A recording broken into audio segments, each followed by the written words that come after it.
From the most trusted names in local news, KDPG Sunday Edition. Good morning and welcome to the KDPG Sunday Edition. I'm John Delano. This past week was an historic one for presidential politics. President Donald Trump became only the third American president to be impeached. The Democratic-controlled House of Representatives impeached the president on charges of abuse of power and obstruction of Congress, both stemming from his attempt to pressure Ukraine to announce an investigation into his political rival, Joe Biden. So where do things go from here? And how will this all live in the history books?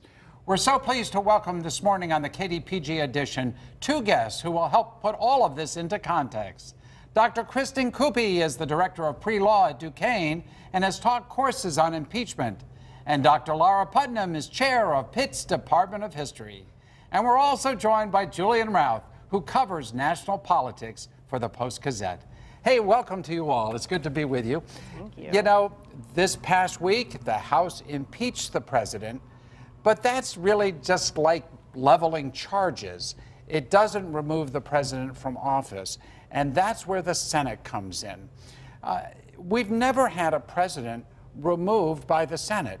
Impeachment, yes, the third time. But removal from office must be an incredibly high bar. Let me ask you, if I may, first, Laura, from a historical standpoint, the odds, regardless of the composition of the Senate, never seem to favor impeachment, do they?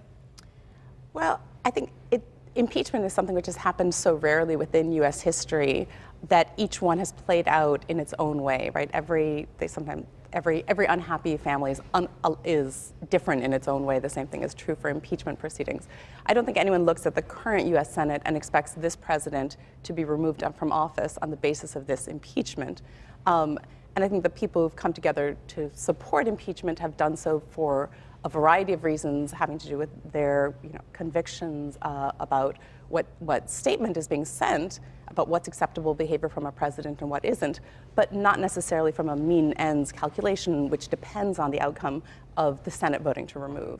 We have had people impeached and convicted, judges, I believe, in the past.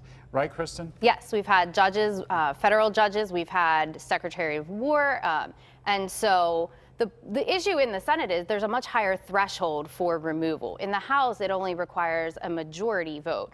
But in the Senate, you need a supermajority. And one of the reasons the founders set it up that way is to avoid the appearance of partisan impropriety and just having a simple partisan majority be able to remove the president. Sure, in the House, we allow them to be impeached with just a simple majority. But it takes a lot more than just having 50 or 51 people that don't like you from the other party in the Senate to kick you out of office. Right. And do we have any historical precedent on what's going on right now, where you have essentially Mitch McConnell saying, I'm in bed with the president's lawyers and will do everything I can to do what they want? And then you have Nancy Pelosi saying, well, until I can be guaranteed a fair trial in the Senate, I'm not going to send these articles of impeachment over to you. Is this just abnormal? Yeah. I mean, the media environment and the public communications environment is very different today from what it was when Richard Nixon was impeached by the House or faced impeachment in the House and chose to resign, facing that combination of ultimately disavowal from his own party that pushed him out the door. And in that sense, it didn't fall down along those partisan lines at the end of the day for Richard Nixon. We're now living in a moment when partisan lines are much more entrenched and also partisan information circuits are much more entrenched. Right. So in many ways, the people who consider themselves firm Democratic voters and people who consider themselves firm Republican voters are living in two very different information ecosystems and almost experiencing different realities within the same country right now. And then there are a lot of people who are choosing not to live in either of those ecosystems and are choosing actually to opt out of paying a lot of attention to politics right now. That may be a lot of folks. Kristen, any historical examples for what's going on right now? I mean, there are. We've had a couple of impeachment trials, but usually the Senate accepts the responsibility that they have a constitutional duty to carry out the trial. We really haven't seen the Senate Majority Leader come out and say, well, I like this guy, we're just going to make sure that everything's okay for him. They usually take their oath of office, as Nancy Pelosi and the Democrats reiterated time and time again. They look at their constitutional duty and say, we know that we have to carry through this trial. We might know the end of it before it even begins, because it will be, as impeachment is, a partisan issue instead of a criminal issue. But we know that we have to at least go through the motions of this. And we are not really seeing that from Mitch McConnell right now. Western Pennsylvania's Connor Lamb voted for impeachment. Yes. The Republican National Committee, the Trump campaign, will say that he is feeling the heat for this in the district. You've done some work with anti-Trump movements here in the United States. Where is the public on this? And are these swing district Democrats in districts that Trump won in as much trouble as the Republicans say they are?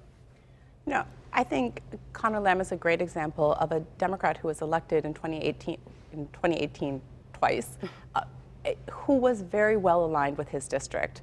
And that whole class, many of the newly elected Democrats of 2018 are precisely coming from districts that were swing districts, that were the most narrowly tied between Donald Trump and Hillary Clinton. And in those districts, the people who are the most passionate volunteers, who worked hour after hour, knocked door after door to help get Connor Lamb elected, again, twice in Southwest Pennsylvania, elsewhere just in the November midterms, include people from across a really broad ideological range who are united by their conviction that there are things that are broken within our democracy, and that Donald Trump is exemplary of that, but he's not the only piece of that, right? And so you see this in a new attention to races all the way down the ballot. You see this in the number of contested races within Allegheny County, outside of Allegheny County, contested both at the primary level and in the general election in ways that we hadn't seen before.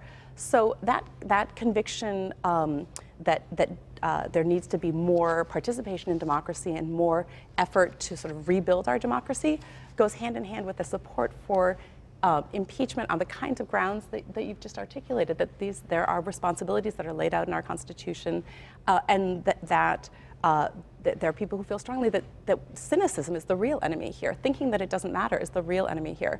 That may not be a majority position among the U.S. population today, but it's something that the grassroots supporters are really, there's a reason that these are folks who are willing to pour hour after hour into volunteer work for the political system, because they think it's broken, but also because they think it's fixable. May I follow up, Julian, with Kristen, because you've studied the history of impeachment.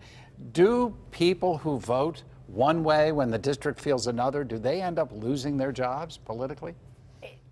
It all depends on the district. And I think as you pointed out before, the media environment was very different. And the charges of impeachment that were brought up previously were very different than what President Trump was just impeached on. I mean, when you look at President Clinton, most people in America did not really know exactly what he was being impeached for. They thought it was just the Monica Lewinsky scandal, and they didn't believe that we should be impeaching for morality. When in actuality, that wasn't exactly what he was impeached for. It was the obstruction charge, similar to what President Trump was impeached for. But you also see that President Clinton enjoyed really great approval ratings afterward. And I'm not sure that President Trump is going to enjoy that same trend. And so, as Laura mentioned, these down ballot races, you have to think of how your constituents are looking at not only your action, but also the action of the president. And if they want to keep their party in office, they might be willing to overlook one vote. How difficult will this be for our two U.S. senators? Pat Toomey is up not until 2022. Bob Casey, I guess, not until 2024.